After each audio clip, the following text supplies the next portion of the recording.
एक बार फिर से एक्साइटेड हो गए। नए जोश से हमने अपने डूबे हुए बिजनेस के कचरे को साफ करना शुरू कर दिया। जब हम सफाई कर रहे थे तो हमने यह भी प्लान बना लिया कि कब और कैसे माइक के डैडी से बात की जाए। प्रॉब्लम यह थी कि माइक के डैडी बहुत ज्यादा काम करते थे और देर रात तक घर नहीं लौटते थे।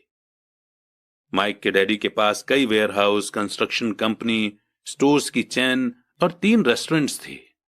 रेस्टोरेंट्स के कारण ही उन्हें घर लौटने में देर हो जाती थी। सफाई खत्म करने के बाद माइक बस पकड़कर अपने घर चला गया।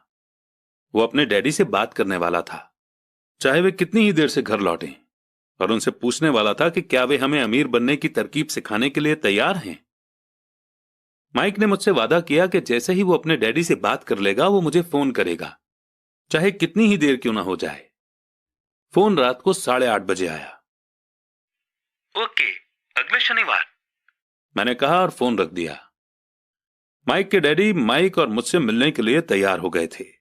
शनिवार की सुबह 7:30 बजे मैंने शहर के दूसरे हिस्से में जाने के लिए बस पकड़ी और सबक शुरू हुए। मैं तुम्हें 1 घंटे के 10 सेंट दूंगा। 1956 की सैलरी के हिसाब से भी 10 सेंट हर घंटे की सैलरी से कम थे। माइकल और मैं सुबह 8 बजे उसके डैडी से मिले। वे पहले से ही बिजी थे और उनके पास 1 घंटे से भी ज्यादा का काम मौजूद था। जब मैं उनके साधारण, छोटे और साफ घर के सामने पहुंचा तो मैंने देखा कि उनका कंस्ट्रक्शन सुपरवाइजर अपने पिकअप ट्रक में वहां से जा रहे थे। माइक मुझे दरवाजे पर ही मिल गया। डैडी अभी फोन पर हैं और उन्होंने कहा है कि हम लोग पीछे के एरिया में उनका इंतजार करें, माइक ने दरवाजा खोलते हुए कहा। जब मैंने उसके पुराने घर की दहलीज के अंदर कदम रखा तो लकड़ी के पुराने फर्श की चरमराहट सुनाई दी। दरवाजे के अंदर सस्ती सी चटाई थी। चटाई वहां इसलिए रखी गई थी ताकि फर्श पर पड़े अनगिनत पैरों के निशानों को छुपाया जा सके। हालांकि वो साफ थी, पर यह साफ दिखता था कि वो पुरानी हो गई थी और उसे बदल देना चाहिए। जब मैं लिविंग रूम में घुसा तो वहां मेरा दम घुटने लगा था। वहां पुराने फर्नीचर की बू आ रही थी और इसमें कोई शक नहीं है कि उस फर्नीचर को म्यूजियम में होना चाहिए था। सोफे पर 2 औरतें बैठी थीं जिनकी उम्र मेरी मां से थोड़ी ज्यादा होगी। औरतों के सामने एक आदमी मजदूरों के कपड़ों में बैठा हुआ था। उसने खाकी पैंट और खाकी शर्ट पहन रखा था, हालांकि कपड़े साफ और प्रेस किए हुए थे। उस आदमी की उम्र मेरे डैडी से लगभग 10 साल ज्यादा होगी, शायद 45 साल। ये लोग कौन हैं? मैंने पूछा। अरे ये लोग डैडी के लिए काम करते हैं। बूढ़ा आदमी उनके वेयर हाउसों को संभालता है और औरतें रेस्टोरेंट की मैनेजर हैं। और तुमने उस कंस्ट्रक्शन सुपरवाइजर को तो देखा ही होगा जो यहां से 50 मील दूर एक सड़क के प्रोजेक्ट पर काम कर रहा है। उनका दूसरा सुपरवाइजर जो बहुत से घर बना रहा है वो तुम्हारे आने के पहले ही जा चुका है। क्या ऐसा हमेशा ही होता है? मैंने पूछा। हमेशा तो नहीं, पर अक्सर ऐसा ही होता है, माइक ने कहा और मेरे पास अपनी कुर्सी खींचते हुए वो मुस्कुराया। मैंने उनसे पूछा था कि क्या वे हमें पैसा बनाना सिखाएंगे। माइक ने मुझे बताया। अच्छा, और उन्होंने इसका क्या जवाब दिया? मैंने एक्साइटेड होकर पूछा। पहले तो उनके चेहरे पर हंसी आई, फिर कुछ सोचकर उन्होंने कहा कि वे हमारे सामने एक ऑफर रखेंगे। अच्छा, मैंने कहा और अपनी कुर्सी की पीठ दीवार से टिका ली। मैं वहां कुर्सी के पिछले 2 पैरों के सहारे टिका बैठा रहा। माइक ने भी ऐसा ही किया। क्या तुम्हें पता है वो कौन सा ऑफर देने वाले हैं? मैंने पूछा। नहीं, पर हमें जल्दी ही इसका पता चल जाएगा। अचानक माइक के डैडी उस पुराने दरवाजे से घुसकर उस कमरे में दाखिल हुए जहां हम बैठे हुए थे। माइक और मैं अपने पैरों पर कूद गए, आदर के कारण नहीं बल्कि इसलिए कि हम चौंक गए थे। तो बच्चों, तैयार? माइक के डैडी ने एक कुर्सी हमारे पास खिसकाते हुए पूछा। हमने अपने सिर हिलाए और अपनी कुर्सियों को दीवार के पास से खींचकर उनके सामने रख लिया। वे एक लंबे चौड़े शरीर के मालिक थे, लगभग 6 फीट ऊंचे और वजन करीब 90 किलो होगा। मेरे डैडी इससे ऊंचे थे, लगभग इसी वजन के, और माइक के डैडी से 5 साल बड़े। वे लगभग एक जैसे ही थे, हालांकि दोनों एक ही प्रजाति के नहीं थे। हो सकता है कि उनकी एनर्जी एक सी हो। माइक का कहना है कि तुम पैसा कमाना सीखना चाहते हो। क्या यह सही है रॉबर्ट? मैंने तुरंत सहमति में अपना सिर हिलाया। हालांकि मुझे थोड़ा सा डर भी लग रहा था। उनके शब्दों और मुस्कुराहट के पीछे बहुत ताकत थी। अच्छा, ये रहा मेरा ऑफर। मैं तुम्हें सिखाऊंगा, लेकिन मैं ऐसा क्लासरूम के स्टाइल में नहीं करूंगा। अगर तुम मेरे लिए काम करोगे तो उसके बदले में तो मैं तुम्हें सिखाऊंगा, और तुम मेरे लिए काम नहीं करोगे तो मैं तुम्हें नहीं सिखाऊंगा। अगर तुम काम करते हो तो मैं तुम्हें ज्यादा तेजी से सिखा सकता हूं, और अगर तुम सिर्फ बैठकर मेरी बातें सुनते हो जैसा कि तुम लोग स्कूल में करते हो तो इससे मेरा समय बर्बाद होगा। ये मेरा ऑफर है, इसे या तो मान लो या फिर वापस लौट जाओ। क्या मैं पहले आपसे एक सवाल कर सकता हूं? मैंने पूछा। नहीं, इसे या तो मान लो या फिर वापस लौट जाओ। मेरे पास बर्बाद करने के लिए फालतू समय नहीं है। अभी ढेर सारा काम पड़ा हुआ है। अगर तुम में तुरंत फैसला करने की क्षमता नहीं है तो तुम कभी पैसे कमाना नहीं सीख पाओगे। मौके आते हैं और चले जाते हैं, इसीलिए तुरंत फैसला लेने की एबिलिटी एक इंपॉर्टेंट स्किल है। तुमने जैसा चाहा था वैसा एक मौका तुम्हारे सामने मौजूद है। अगले 10 सेकंड में या तो पढ़ाई शुरू हो जाएगी या फिर यह हमेशा के लिए खत्म हो जाएगी। माइक के डैडी ने चिढ़ाने वाली मुस्कुराहट के साथ कहा। मंजूर, मैंने कहा। मंजूर, माइक ने कहा। बहुत बढ़िया। 10 मिनट में मिसेस मार्टिन आ जाएंगी। उनसे बातें करने के बाद मैं तुम्हें उनके साथ भेज दूंगा और तुम लोगों का काम शुरू हो जाएगा। मैं तुम्हें हर घंटे का 10 सेंट दूंगा और तुम हर शनिवार 3 घंटे काम करोगे। पर आज तो मेरा सॉफ्टबॉल का मैच है, मैंने कहा। माइक के डैडी ने अपनी आवाज को धीमा पर कड़क करके कहा, या तो मान लो या फिर वापस लौट जाओ। मान लिया, मैंने जवाब दिया। सॉफ्टबॉल खेलने के बजाय काम करने और सीखने का ऑप्शन चुनने में ही समझदारी थी। शनिवार की खुशनुमा सुबह 9 बजे माइक और मैं मिसेस मार्टिन के साथ काम कर रहे थे। वे एक दयालु और सब्र वाली औरत थीं।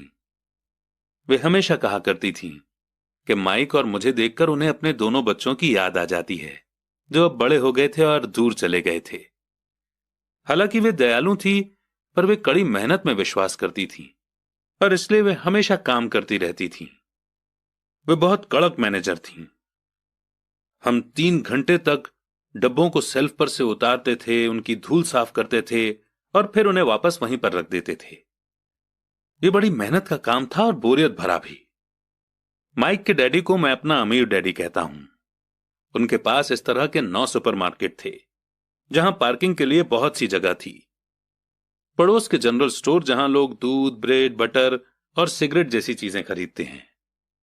समस्या यह थी कि हवाई में एयर कंडीशनिंग नहीं थी और गर्मी के कारण स्टोर्स अपना दरवाजा बंद नहीं कर सकते थे। स्टोर के दोनों ओर दरवाजों को पूरा खुला रखा जाता था ताकि सड़क और पार्किंग की जगह सामने दिखती रहे। जब भी कोई कार पार्किंग में आती थी तो उसके साथ धूल का गुबार भी आता था जो स्टोर में घुसकर डिब्बों पर जम जाता था। इसीलिए हम लोगों की नौकरी तभी तक चलती जब तक कि एयर कंडीशनिंग नहीं हो जाती, क्योंकि उसके बाद दुकान के डिब्बों में धूल नहीं जमती और ना ही हमें उन्हें साफ करने के लिए नौकरी पर रखा जा सकता था। 3 हफ्तों तक माइक और मैं मिसेस मार्टिन के पास जाकर 3 घंटे तक काम करते रहे। दोपहर तक हमारा काम खत्म हो जाता था और वो हम में से हर एक के हाथ में 3 छोटे सिक्के डाल देती थी। उस समय 50 के दशक में भी 9 साल की उम्र में 30 सेंट कमाने में कोई खास खुशी नहीं होती थी। तब कॉमिक्स की कीमत 10 सेंट हुआ करती थी। इसीलिए मैं अपनी कमाई को कॉमिक्स पर खर्च कर देता था और घर लौट जाता था। चौथे हफ्ते के बुधवार तक मैंने काम छोड़ने का मन बना लिया था। मैं सिर्फ इसलिए काम करने को तैयार हुआ था क्योंकि मैं माइक के डैडी से पैसा कमाना सीखना चाहता था। इसलिए मैं 10 सेंट हर घंटे की गुलामी कर रहा था। और सबसे बड़ी बात तो यह थी कि उस पहले शनिवार के बाद से मैंने माइक के डैडी को देखा तक नहीं था। मैं काम छोड़ रहा हूं, मैंने लंच के समय माइक से कहा। स्कूल लंच बड़ा निराशा से भरा हुआ था। स्कूल भी बोरिंग था और अब तो मेरे पास शनिवार भी नहीं थे जिनका मैं इंतजार कर सकूं। पर 30 सेंट के कारण मुझे धक्का पहुंचा था। इस बार माइक मुस्कुराया। तुम किस बात पर हंस रहे हो? मैंने गुस्से और चिढ़ते हुए पूछा। डैडी ने कहा था कि ऐसा ही होगा। उन्होंने कहा था कि जब तुम काम छोड़ने का फैसला कर लो तब वे तुमसे मिलना चाहेंगे। क्या? मैंने गुस्से में पूछा। क्या वो मेरे बोर हो जाने का इंतजार कर रहे थे? कुछ कुछ, माइक ने कहा। मेरे डैडी जरा अलग किस्म के हैं। उनका सिखाने का तरीका तुम्हारे डैडी के पढ़ाने के तरीके से बिल्कुल अलग है। तुम्हारे मम्मी डैडी बहुत बातें करते हैं, दूसरी तरफ मेरे डैडी बहुत कम बोलते हैं।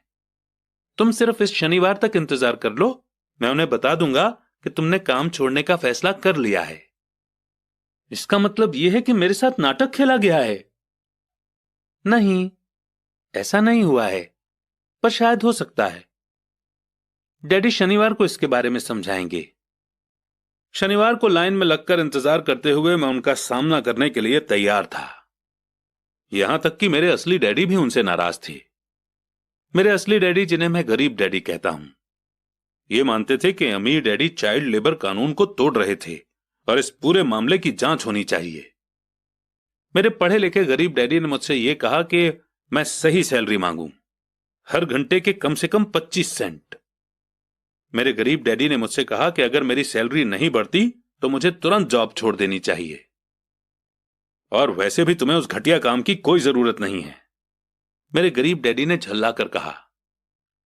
शनिवार को सुबह 8 बजे मैं एक बार फिर माइक के घर उसी पुराने दरवाजे से अंदर घुस रहा था। कुर्सी पर बैठो और लाइन में इंतजार करो, माइक के डैडी ने मेरे घुसते ही कहा। फिर वे अंदर जाकर अपने छोटे से ऑफिस में बैठ गए जो बेडरूम के पास था। मैंने कमरे में चारों तरफ देखा पर मुझे माइक नहीं दिखा। अजीब सा महसूस करते हुए मैं उन्हीं दोनों औरतों के बगल में बैठ गया जो मुझे 4 हफ्ते पहले वहीं पर मिली थीं। वे मुस्कुराईं और सोफे पर थोड़ी सी खिसक गईं ताकि मैं भी बैठ सकूं। 45 मिनट गुजर गए थे और मैं उबल रहा था। दोनों औरतें उनसे मिलकर तकरीबन 30 मिनट पहले वहां से जा चुकी थीं। एक बूढ़ा सा आदमी वहां 20 मिनट तक बैठा और फिर वो भी चला गया। घर खाली था और हवाई में खुशनुमा सुबह को मैं सीलन भरे अंधेरे लिविंग रूम में बैठा हुआ था और इस बात का इंतजार कर रहा था कि एक लालची और बच्चों का शोषण करने वाला आदमी मुझसे बातें करे। मैं सुन सकता था कि वो फोन पर बातें कर रहे थे, ऑफिस में इधर उधर के काम कर रहे थे और मुझे नजरअंदाज कर रहे थे। मेरी इच्छा तो यह हो रही थी कि मैं उस घमंडी आदमी से बिना मिले ही घर लौट जाऊं, पर किसी वजह से मैं रुक गया। आखिर 15 मिनट के बाद ठीक 9 बजे अमीर डैडी अपने ऑफिस से बाहर निकले।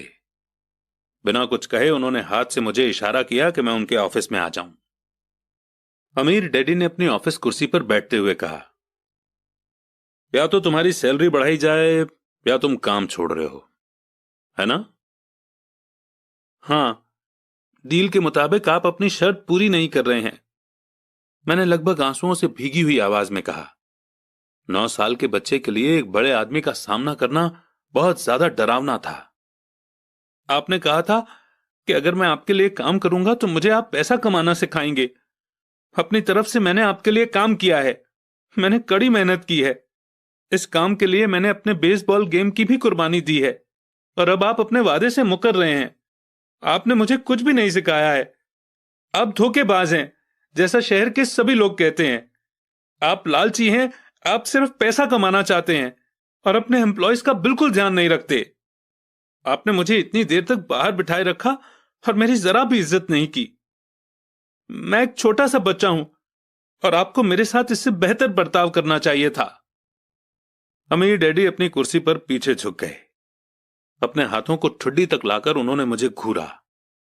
ऐसा लग रहा था जैसे वो मुझे एनालाइज कर रहे थे। बुरा नहीं है। 1 महीने से भी कम समय में तुम वही भाषा बोल रहे हो जो मेरे ज्यादातर एम्प्लॉय बोलते हैं। क्या? मैंने पूछा। मैं समझ नहीं पा रहा था कि वे क्या कह रहे थे और इसलिए मैंने अपना दुखड़ा रोना चालू रखा।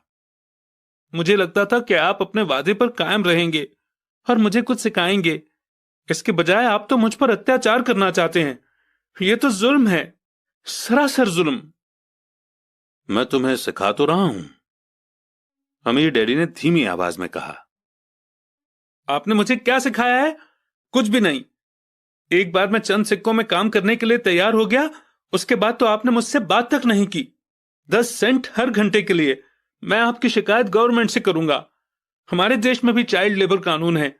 आप तो जानते ही हैं कि मेरे डैडी गवर्नमेंट के लिए काम करते हैं। शाबाश, अब तुम उन ज्यादातर लोगों की भाषा बोल रहे हो जो कभी मेरे लिए काम करते थे। वे लोग या तो जिन्हें मैंने नौकरी से निकाल दिया है या जिन्होंने खुद मेरी नौकरी छोड़ दी है। तो इस बारे में आपको क्या कहना है? और मुझे यह लग रहा था कि कम उम्र के बावजूद मैं बहादुरी से बातें कर रहा था। आपने मुझसे झूठ बोला। मैंने आपके लिए काम किया और आपने अपना वादा पूरा नहीं किया। आपने मुझे कुछ भी नहीं सिखाया।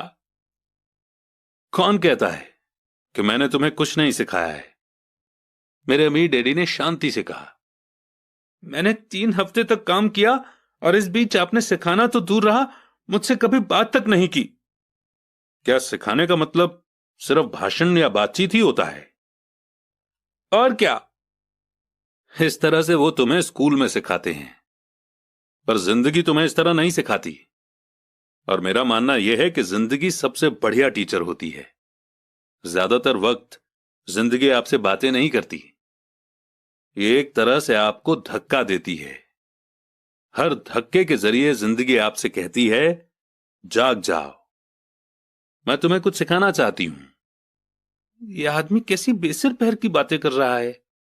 मैंने अपने आप से पूछा। जिंदगी अगर मुझे धक्का देती है तो इसका मतलब कि जिंदगी मुझसे बातें करती है। अब मैं जान चुका था कि मुझे यह काम तुरंत छोड़ देना चाहिए। मैं किसी ऐसे आदमी से बातें कर रहा था जो पागल था और जिसे ताले में बंद रखे जाने की जरूरत थी। अगर तुम जिंदगी के सबक सीखते हो तो इससे तुम्हें बहुत फायदा होगा। अगर तुम ऐसा नहीं करते हो तो जिंदगी तुम्हें लगातार धक्के देती रहेगी। लोग 2 चीजें करते हैं। कुछ लोग जिंदगी के धक्कों को सहन करते चले जाते हैं, बाकी लोग गुस्सा हो जाते हैं। वो बाकी लोगों से गुस्सा होने लगते हैं, जैसे कि अपने बॉस से, अपने काम से, अपनी पत्नी या पति से। वो ये नहीं जानते कि जिंदगी उन्हें धक्का दे रही है। मैं नहीं जानता था कि वो किस बारे में बात कर रहे थे। जिंदगी हम सबको धक्के मारती है। कुछ लोग हार मान लेते हैं, बाकी के लोग लड़ते हैं। कुछ लोग सबक सीख लेते हैं और आगे बढ़ जाते हैं। वे जिंदगी के धक्कों का स्वागत करते हैं। इन गिने चुने लोगों के लिए इसका मतलब यह होता है कि उन्हें कुछ नया सीखना चाहिए। वे सीखते हैं और आगे बढ़ जाते हैं। ज्यादातर लोग छोड़ देते हैं और कुछ लोग तुम्हारी तरह लड़ते भी हैं। अमीर डैडी खड़े हो गए और उन्होंने टूटी फूटी खिड़की को बंद कर दिया। अगर तुम ये सबक सीख लेते हो तो तुम एक समझदार, अमीर और सुखी नौजवान बन सकते हो। अगर तुम ये नहीं सीखते हो तो तुम जिंदगी भर अपनी समस्याओं के लिए अपनी नौकरी, कम सैलरी या अपने बॉस को कोसते रहोगे। तुम हमेशा ऐसे बड़े मौकों की उम्मीद करते रहोगे जो आए और तुम्हारी फाइनेंशियल प्रॉब्लम को सुलझा दें। अमीर डैडी ने मेरी तरफ देखा कि क्या मैं अब भी उनकी बात सुन रहा हूं। उनकी आंखें मेरी आंखों से मिली। हम एक दूसरे की तरफ देखते रहे और हमारी आंखों के बीच बातचीत की धाराएं बहने लगीं। आखिर जब मैं उनकी बात का मतलब समझ गया तो मैंने अपनी नजरें झुका ली। मैं जान गया था कि वे सही थे। मैं उन्हें दोषी ठहरा रहा था, जबकि सीखने की जिद मेरी ही थी। मैं फालतू में ही लड़ रहा था। अमीर डैडी ने आगे कहा, अगर आप इस तरह के आदमी हैं जिसमें हिम्मत नहीं है तो आप जिंदगी की हर प्रॉब्लम के सामने हार मान जाओगे। अगर आप इस किस्म के आदमी हैं तो आप जिंदगी भर सुरक्षित खेल खेलते रहोगे, सही चीजें करते रहोगे और किसी ऐसे वक्त का इंतजार करते रहोगे जो आने वाला नहीं है, और फिर आप एक बोरिंग बुढ़े की तरह मर जाएंगे। आपके बहुत से दोस्त होंगे जो आपकी सिर्फ इसलिए तारीफ करेंगे क्योंकि आप एक मेहनती और भले आदमी थे। आपने अपनी जिंदगी सेफ गेम खेलने और सही चीजें करने में गुजार दी। पर सच बात तो यह है कि आपने जिंदगी की प्रॉब्लम्स के सामने घुटने टेक दिए थे। आप रिस्क मोल लेने की कल्पना तक से डरते थे। हकीकत में तो आप जीतना चाहते थे, पर आपके लिए हार का डर जीतने के एक्साइटमेंट से ज्यादा ताकतवर साबित हुआ। अंदर से आप और सिर्फ आप जान पाएंगे कि आपने कभी जीतने की कोशिश ही नहीं की। आपने सुरक्षित खेल खेलने का ऑप्शन चुना। हमारी नजरें एक बार फिर मिली। 10 सेकंड तक हम एक दूसरे की तरफ देखते रहे और एक बार फिर मैंने तभी नजरें हटाई जब मैं उनकी बात का मतलब समझ गया। आप मुझे धक्का दे रहे थे? मैंने पूछा। कुछ लोग ऐसा कह सकते हैं। अमीर डैडी मुस्कुराए। मैं तो यही कहूंगा कि मैं तुम्हें जिंदगी का स्वाद चखा रहा था। कैसा स्वाद? मैंने पूछा। मैं अब भी गुस्सा था, पर अब मेरी जानने की इच्छा भी जाग गई थी और अब मैं सीखने के लिए भी तैयार था। तुम दोनों ऐसे पहले लोग हो जिन्होंने मुझसे पैसे बनाने की कला सीखने की रिक्वेस्ट की है। मेरे पास 150 से भी ज्यादा एम्प्लॉइज हैं, पर उनमें से एक ने भी मुझसे पैसा कमाने की कला के बारे में कभी नहीं पूछा। वे मुझसे नौकरी मांगते हैं, सैलरी मांगते हैं, पर पैसा